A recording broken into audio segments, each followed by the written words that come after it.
साथियों नमस्कार। देख रहा हूं कि जब से भारतीय जनता पार्टी के नेताओं ने अंबेडकर का विरोध करना शुरू किया, उनका अपमान शुरू करना करना शुरू किया, तब से जो भाजपा समर्थक हैं वह न केवल सोशल मीडिया पर बल्कि ओपन प्लेटफॉर्म पर भी मनुस्मृति के पक्ष में आकर खड़े हो गए हैं। और आश्चर्य की बात यह है कि ऐसा नहीं है कि सिर्फ सवर्ण खड़े हैं, बल्कि पिछड़े और दलित भी मनुस्मृति के पक्ष में आवाज बुलंद कर रहे हैं। जबकि जिन्होंने भी मनुस्मृति पढ़ा होगा वो ये जानते होंगे कि मनु ऐसा नहीं है कि केवल स्त्रियों के विरुद्ध थे, वो दलितों के विरुद्ध थे, पिछड़ों के विरुद्ध थे। जब वो दलितों का की बात करते हैं, शूद्रों की बात करते हैं, तो दरअसल वो पिछड़ों की बात भी कर रहे होते हैं। ये पिछड़े, ये दलित आज राष्ट्रीय स्वयं सेवक संघ के सदस्य हैं, ये बीजेपी को वोट करते हैं। और ऐसा नहीं है कि यह हाल फिलहाल में हुआ है। दरअसल भारतीय जनता पार्टी का जो एक बड़ा वोट बैंक है वो पिछड़ों का है, वो दलितों का है। इस बात में कोई भी दो राय नहीं है। मैं देख रहा था कि जो राजद की प्रवक्ता है प्रियंका, उनके ऊपर तमाम हमले हो रहे हैं, उन पर तमाम बातें कही जा रही है। उन्होंने मनुस्मृति को फाड़ दिया था। दरअसल मनुस्मृति मनुष्यता के लिए अपमानजनक है। मनुस्मृति का समर्थन कोई आजाद भारत में कैसे कर सकता है, ये बड़े आश्चर्य की बात है। मैं देख रहा था कि मेरी पोस्ट पर जो मैंने लिखा मनुस्मृति को लेकर के, उस पर छत्तीसगढ़ के मुख्यमंत्री विष्णुदेव साय के जो सलाहकार हैं पंकज कुमार झा, वो भी आ गए। उन्होंने भी तमाम तरह की गालियां दी मुझे, बड़ी अजीब तरह के कमेंट्स किए। तो इस बात में कोई दो राय नहीं है कि वह भारतीय जनता पार्टी जो इस देश की राष्ट्रपति द्रौपदी मुर्मू को राम जन्मभूमि के कार्यक्रम में बुलाने में परहेज करती है, जो रामनाथ कोविंद का जो पूर्व राष्ट्रपति थे तमाम जगहों पे अपमान करती है, वो भारतीय जनता पार्टी निसंदेह डॉक्टर भीमराव अंबेडकर की तुलना में मनुस्मृति के ज्यादा नजदीक है, अपने आप को ज्यादा नजदीक पाती होगी। दरअसल ऐसा होने के पीछे भी अपने तर्क हैं।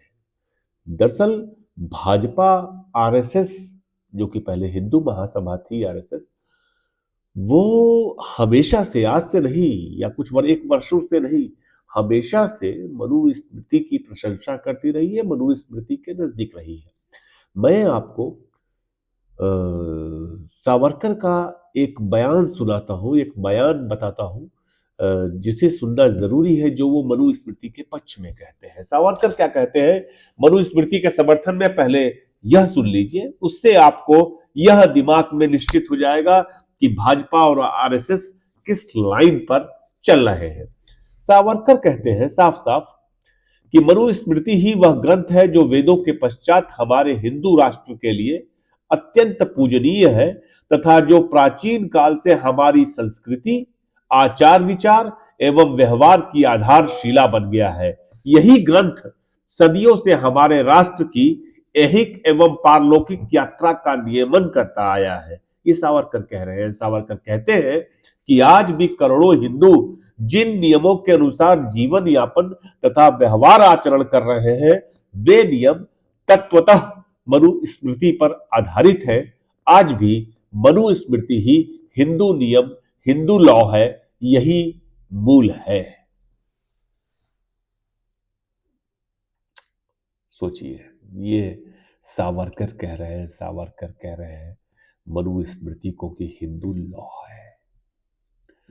अब आप कल्पना करके देखिए, अगर मनुस्मृति हिंदू लॉ है तो हमारे समाज में क्या होना चाहिए, मनु कहता क्या है। तमाम लोगों ने आपको बताया होगा कि मनु ने दलितों के लिए ये कहा, स्त्रियों के लिए ये कहा, तमाम बातें आपको बताई गई होंगी। अभी मैंने मनु पर लगातार पिछले कुछ दिनों में तमाम रिसर्च किए, पिछले 3 माह में लगभग तमाम बातें पढ़ी। उसका एक हिस्सा बताता हूं कि किस तरह से वह समाज में जहर घोलने का काम करता है। मुझे इस बात को कहने में कोई दो राय नहीं है कि मैं ब्राह्मण हूँ, शांडिल्य गोत्र का हूँ, लेकिन मैं यह जानता हूँ कि यह देश सिर्फ और सिर्फ बाबा साहब के संविधान से चलेगा। आज नहीं, हमेशा चलेगा। यह देश मनुष्यता से चलेगा। यह देश हिंदू मुसलमान की एकता से चलेगा। यह देश बिना वर्ग के, बिना जातीय स्तरीकरण के चलेगा और चलाना होगा उसका। उसके अलावा कोई रास्ता नहीं है, बिल्कुल भी रास्ता नहीं। अगर नरेंद्र मोदी इस देश के प्रधानमंत्री हैं तो इसका मतलब यह है कि इस देश में संविधान लागू है, ना कि मनुस्मृति लागू है।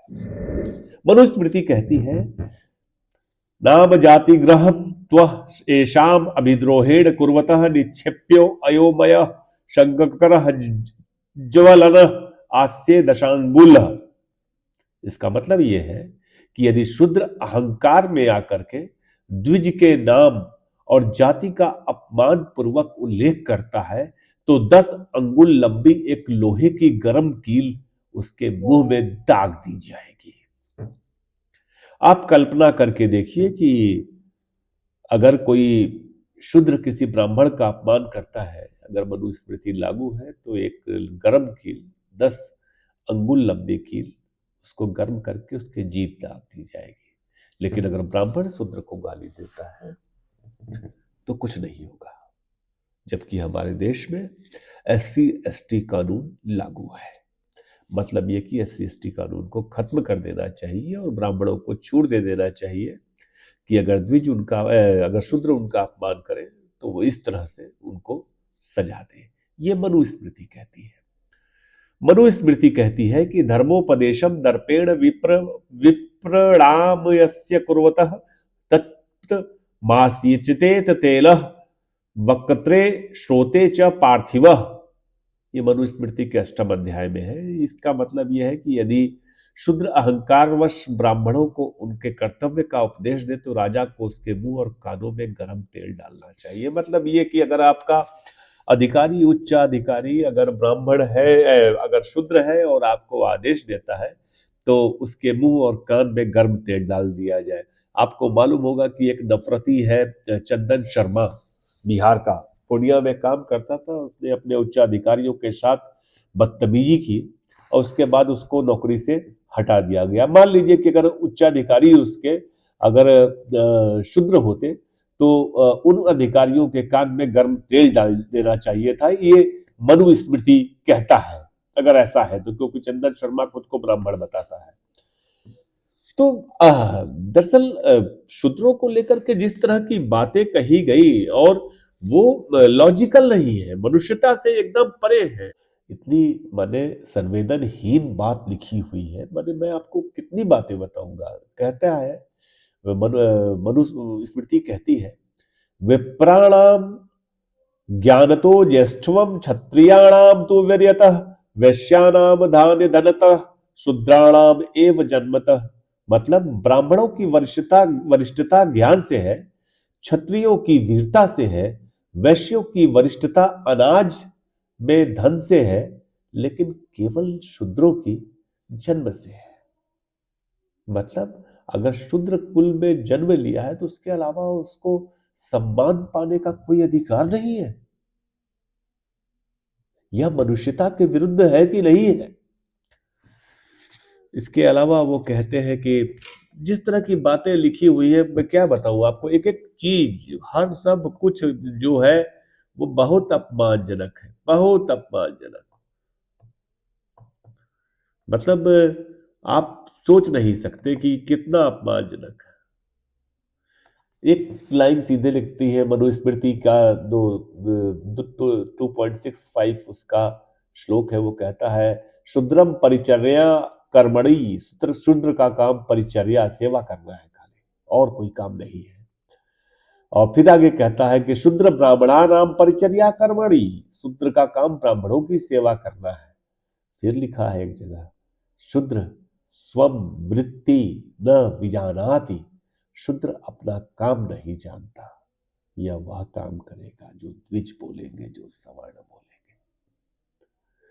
तो इतना अपमानजनक है और जो लोग भी इसका समर्थन करते हैं, जो मनुस्मृति की आज के वक्त में बात करते हैं, उसका मतलब है कि वो अनपढ़ है, बहुत पिछड़े हुए हैं, बहुत ज्यादा। और जो पिछड़े मनुस्मृति का समर्थन कर रहे हैं, दरअसल वो जानते नहीं कि मनुस्मृति ने उनके बारे में क्या कह रखा है। अगर आप इस स्वतंत्र देश के स्वतंत्र नागरिक हैं, आपके अधिकार हैं, आपको कहीं भी जाने आने नौकरी करने का अधिकार है, तो मनुस्मृति आपको इससे रोकती है। यह बात पिछड़ों को, दलितों को समझनी होगी। फिर मिलते हैं, फिर बात करेंगे और सावरकर के इस समर्थित इस मनुस्मृति का बार बार अपमान करने की जरूरत है। इसको पूरी तरह से बहिष्कार करें, इसको तिरस्कृत करें, अपने समाज से निकाल के बाहर फेंकें। धन्यवाद।